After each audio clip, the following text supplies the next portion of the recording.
Construir um sermão expositivo de 35 minutos que realmente cative e transforme quem está ouvindo não é nada fácil, né? Hoje, a nossa análise vai mergulhar fundo num desafio bem fascinante. Como pegar um texto teológico super denso e transformar isso numa arquitetura clara e visual. E olha, a gente não vai fazer isso de um jeito genérico, não. Nosso foco principal é montar um esboço baseado em 4 teses cirúrgicas, as teses 1, 3, 6, 2 e 95, da releitura de Bringente. A ideia aqui é criar um verdadeiro mapa homilético, onde cada minuto tem um propósito claro, levando a congregação de uma introdução inabalável até aquele apelo inesquecível. O nosso roteiro para essa jornada é o seguinte. Primeiro, o fundamento da mensagem, depois o ponto 1 sobre a mente renovada, o ponto 2 que é vivendo o perdão, o ponto 3 focando no verdadeiro tesouro, uma ilustração da verdade e, para fechar com chave de ouro, a conclusão e o apelo finais. Então, vamos começar pelo começo. O fundamento da mensagem, estabelecendo o texto âncora. Afinal de contas, todo sermão de impacto precisa de uma base indestrutível, certo? Antes da gente sequer pensar no contexto histórico ou nas teses em si, a mensagem exige aquela raiz textual profunda. E a âncora bíblica escolhida para essa estrutura é Romanos 12, versículo 2, focando bem na instrução, transformem-se pela renovação da sua mente. E a escolha desse versículo passou longe de ser acidental. Ele espelha de um jeito absolutamente perfeito o argumento conceitual da nossa primeira tese, já preparando o terreno para falarmos sobre uma mudança que é essencialmente interno. E aqui entra um detalhe crucial, a gestão do tempo. Num sermão de 35 minutos, a gente precisa de uma cadência quase geométrica. Isso garante o engajamento e evita que o pessoal se perca no meio do caminho. O macro-ritmo fica assim. O passo 1 é uma introdução breve e magnética, cravando o texto âncora.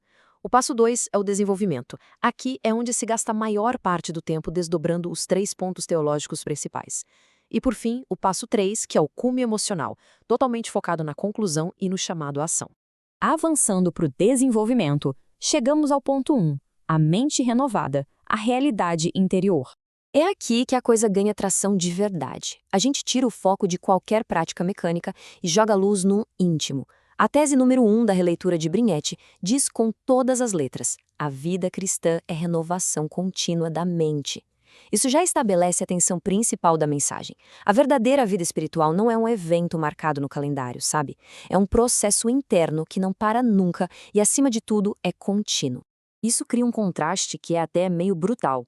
Historicamente, nós temos uma tendência quase cômica de preferir seguir um checklist de regras e ritos externos em vez de ter o trabalho árduo de mudar o próprio coração. O esforço de cumprir regras é visível, é controlável, mas a transformação real, que é o que o material de origem propõe, exige soltar as rédeas do controle. Exige focar no interior, através de uma mente renovada e de um arrependimento que seja genuíno e silencioso. Na prática, como a gente quebra essa ideia grandiosa em algo aplicável para a igreja? O esboço divide isso em 3 passos rápidos e contundentes. Primeiro, levar quem está ouvindo a reconhecer a própria necessidade dessa mudança interior. Segundo, encorajar o abandono total daquela falsa segurança nos rituais externos. E terceiro, apresentar a renovação mental não como uma teoria bonita, mas como uma prática diária, suada e muito real. O que nos leva naturalmente ao ponto 2, vivendo o perdão, o resultado do arrependimento. Bom, se a mente está num processo de renovação, o fluxo lógico do sermão traz uma pergunta da qual não dá para fugir. O que acontece logo depois do arrependimento? A resposta da tese 36 vem com tudo. O arrependido já vive o perdão. É sensacional porque a religiosidade muitas vezes ensina a buscar um perdão que parece sempre distante. Mas esse argumento vira o jogo. O verdadeiro arrependimento já é a própria porta de entrada para vivenciar esse perdão. A busca ansiosa acaba e a vivência pacífica começa ali mesmo. E para garantir que o impacto seja certeiro, a gente precisa limpar todo aquele jargão denso. O tal do pleno perdão não é um voucher a ser descontado lá no futuro, no balcão celestial imaginário e mediado por sistemas humanos. A definição das teses exige que esse perdão seja entendido como uma realidade que está pulsando agora, imediata e vivida de fato por quem tem o coração transformado. É literalmente um choque elétrico de graça. Para desdobrar essa ideia de um jeito cativante, a narrativa se apoia em 3 pilares. Primeiro, pregar sobre o impacto dessa realidade da graça imediata. Depois, falar sobre a libertação daquela culpa prolongada e tóxica, que, segundo as teses, só mostra que a mente ainda não foi renovada de verdade. E, por fim, mostrar como esse perdão sai do papel e se manifesta de um jeito bem cru e bonito nas relações do dia a dia. Caminhando para o último bloco do Desenvolvimento, temos o ponto 3, o verdadeiro tesouro, a âncora externa. Reparem que até agora o foco na exposição esteve 100% no interior. A mente, o arrependimento, o coração, mas a tese 62 traz o alinhamento externo que faltava. O Evangelho é o maior tesouro. O ponto crucial aqui é promover um redirecionamento radical de valores. Numa jornada espiritual cheia de distrações, o que realmente tem um valor inestimável? Não são aquelas práticas acumuladas ao longo de anos, mas sim a simples, poderosa e despojada mensagem do Evangelho. Analisando de forma totalmente imparcial os dados que as teses nos dão, fica nítido o contraste de intenções. De um lado, os sistemas humanos costumam operar numa lógica utilitária, capturando recursos e prometendo uma paz superficial e meio falso. Do outro lado, o Evangelho faz exatamente o oposto. Ele bate de frente, confronta impiedosamente nosso orgulho humano, mas, ao mesmo tempo, é a única força capaz de abraçar e confortar de forma genuína os corações sinceros. E como esses contrastes vão preencher os minutos finais dessa exposição? De um jeito incisivo, ensinando a congregação a identificar e descartar na hora qualquer falsa segurança, usando a crueza da mensagem para confrontar aquele orgulho natural que todo ser humano carrega. E, o mais importante de tudo, recentralizando completamente a visão da Igreja no verdadeiro e único tesouro, que é a graça. Antes de fechar, precisamos da ilustração da verdade, tornando o conceito concreto.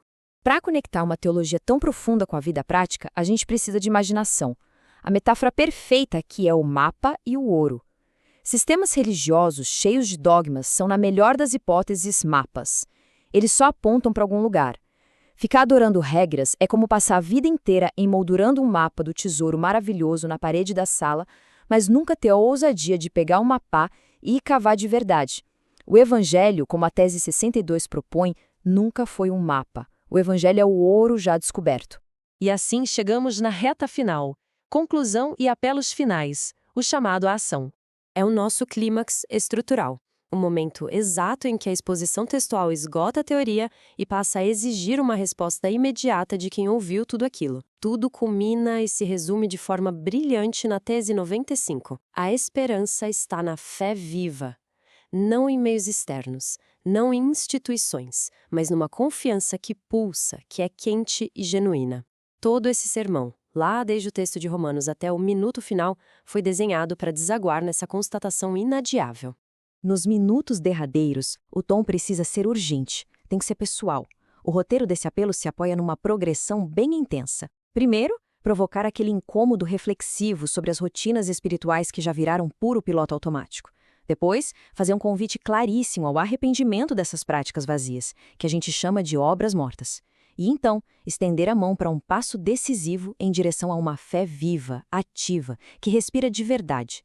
O cerne do chamado, a grande ideia que tem que ficar cravada na mente de todos quando o sermão acabar, é esta, proclamada com convicção absoluta. É preciso abandonar de uma vez por todas a ilusão de controle e as falsas promessas de segurança humana, e abraçar totalmente a realidade imprevisível, exigente, mas incrivelmente firme de uma fé dinâmica. E para fechar nossa exploração dessa fantástica estrutura com chave de ouro, fica uma pergunta provocativa e inescapável pairando no ar. Quando de fato nós abandonamos a casca confortável dos ritos, deixamos de lado as regras que dão apenas uma falsa segurança e permitimos a verdadeira e exigente renovação diária da mente, como isso reescreve cada uma das nossas decisões de amanhã cedo? Pensemos nisso.